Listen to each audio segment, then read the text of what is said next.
waancaa Carabao Englandin Liverpool yoo mo'amu Arsenal Manchester City Chelsea fi Newcastle nuusaa xumuraaf darban. Leenjisaan Liverpool Arne Slot akka alaa ilaalamu gareen koo garee cimaa miti jedhan dabalata qabna. Welcome to Anfield for a huge night of Carabao Cup action.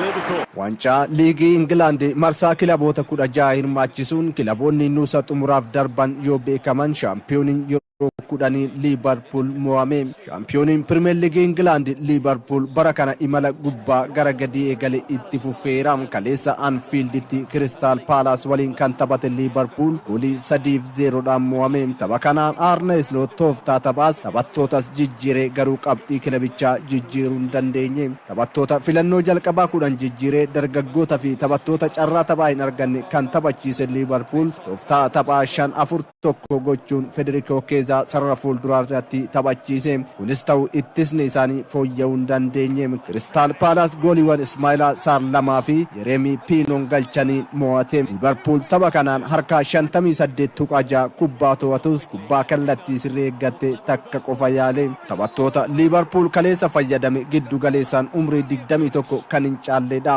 Arne Slot taphattoota buleeyyii akka Virgil van Dijk, Ibrahima Konate, Dominic Szoboszlai, Cody Gakpo, Florian Wirtz, Mohamed Salah fi Hugo Ekitike garee ofii keessatti hin ammanne. Crystal Palace bara dorgommii kana guyyoota 80 keessatti taphoota 3 Liverpool injifate. Waliigalaan Liverpool taphoota 7 darban keessaa 6 mo'ameera.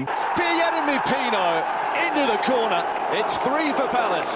With 3 minutes to go. Taphicha booda leenjisaan Liverpool Arne Slot filannoo taphattootaa ilaalchisee dargaggoota fayyadamuun aadaadhuma Liverpool malee waan addaatii miti jedhe. Kanarratti yaadan jijjiiru hin qabu kan jedhe Slot osoo taphattoota dur ittiin taphanne fayyadamnes Crystal Palace ni rakkisaa jedhe. Taphataan duraanii Liverpool Steven Warnock ammoo Liverpool paawundii miiliyoona 400 fi miiliyoona 50 karoora Arne Slotin malee hin baafne namanaa ofirraa ittisuun Arne Slot hiika naaf hin qabu jedhe. Saggaan Arsenal imala injifannoo itti fufeera. Kaleessa taphattoota dargaggootaaf taphattoota carraa hin arganne fayyadamee goolii 2-0dhaan Brighton mo'ate. Bukaayoo Saakaa fi Ethan Nwanerin gooliiwwan Arsenal galchanii. Arsenal taphoota 11 osoo hin mo'amin imaluu isaati. Tapha Premier League England Crystal Palace injifatan irraa taphattoota 10 kan jijjiire Saggaan Arsenal dargaggoonni akka Max Doman, Andre Harmanus mul'isan adda ture. Arsenal taphoota 6 goolii osoo hin keessummeessin ofii goolii 12 morkattoota isaarratti galche. Max Doman ammoo umrii 15 jalqabarraa taphachuun seenaa Arsenal keessatti taphataa umrii xiqqaadhaan taphate ta'eera. Manchester Cityn ga'umsa Raya Cherkitiin dabalamee goolii 3-1 kilaba Championship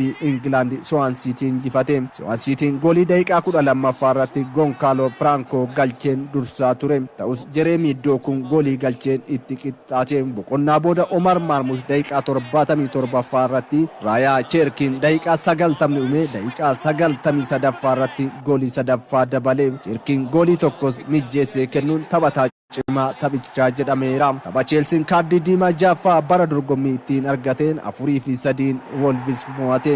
Blues Chelsea boqonnaa dura gooliiwwan hawwatoo Andre Santos, Tariq George, Estevao fi James Gittins galchaniin injifate. Toluu Orokodre fi David Morar Wolves gooliiwwan 2 Wolves galcheera. Tapha kanaan miidhamaan ji'oota 10 dirree irraa kan fagaate Leon Delap daqiiqaa 60ffaatti seenee 86ffaatti kaardii akeekkachiisaa lamaan dirreedhaa ba'e. Delap akka tasgabbaa'u itti himeen ture kan jedhe Enzo Marescan nuttee dadhabaa jechuun Delap qeeqeen. Taphattoonni Chelsea taphoota 9 kaardii diimaa jaffaa argachuu isaaniiti. Shaampiyooniin dorgommichaa Newcastle United goolii 2-0dhaan Tottenham injifate. Fabian Schär fi Nick Woltemeden goolii injifannoo Newcastle galchan. Marsaa nuusa xumuraatiin Arsenal Crystal Palace, Manchester City Brentford, Chelsea Cardiff City, Newcastle Fulham waliin taphatu. There's Baltimore! And there, ladies and gentlemen, is Baltimore!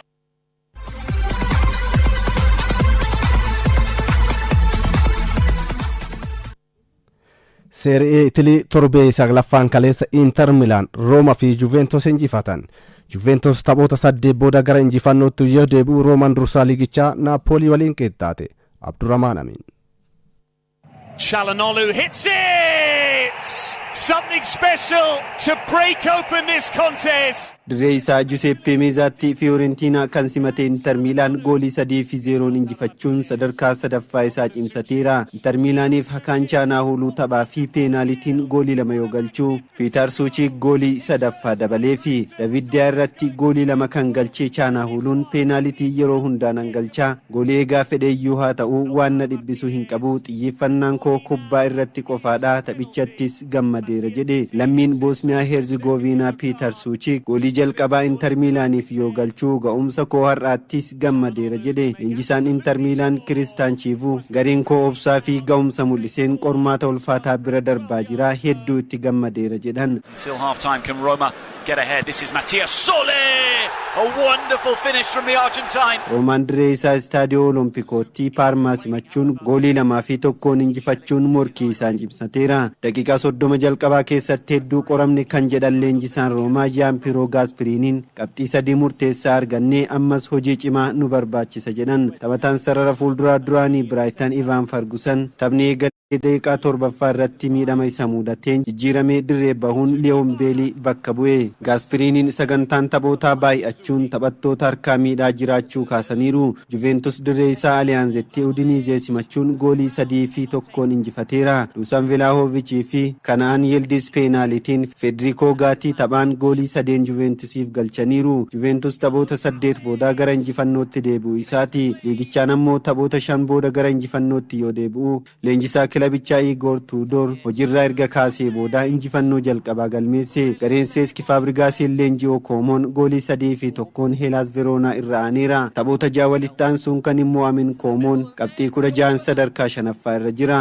Genoaan dirree isaa irratti Cremonesen yoo mo'amu, deeggartoonni kilabichaa aaraa fi boba'aa garaagaraa dirree keessatti darbuun komii dhageessisaniiru. Leenjisaan Genoaa Patrick Vieiraan waa'ee turmaata isaanii gaafatamuun deebii osoo hin kennin bira darbe. Kaleessuma Bologna fi Torinoon kan waliin taphatan goolii malee xumurame.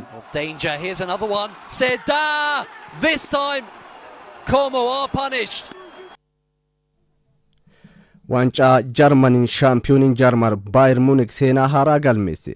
Marsaa lammaffaa dorgommichaan dirree ofiitiin alaa Kolonyi waliin kan taphate Baayern Munich goolii 4-1 injifate. Harry Kane goolii 2, Luis Diaz fi Michael Olisen goolii 1 galchan. Baayern Munich taphoota bara kana taphate 14 hundumaa injifachuun akkuma Awurooppaattuu seenaa haaraa galmeesse. Bara 1992-93 AC Milan jalqabbii barichaan walitti aansee taphoota 13 injifachuun jalqabarratti ture. Kaleessa Baayern Munich seenaa kana fooyyesseera.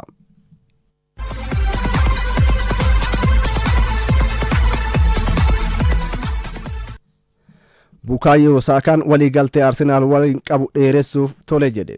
Waliigaltee taphattoota murteessoo dheeressaa kan jiru dursaan liigichaa Arsenaal kan Bukayo Saakaa dheeressuuf qarqara ga'eera.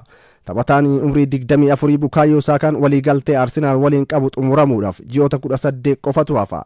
Ta'us waliigaltee haaraa mallatteessuuf jedhu kanaan mindaa torbanii paawundii 200,000 fi 50,000 argata jedhameera. Kilabichi ji'oota darban keessaa waliigaltee William Saliba, Gabriel Magalhaes, Ethan Nwaneri fi Lewis Skelly kan dheeresse yoo ta'u, Declan Rice fi Gabriel Martinelli waliigaltee isaanii dheeressuuf hojjechaa jira.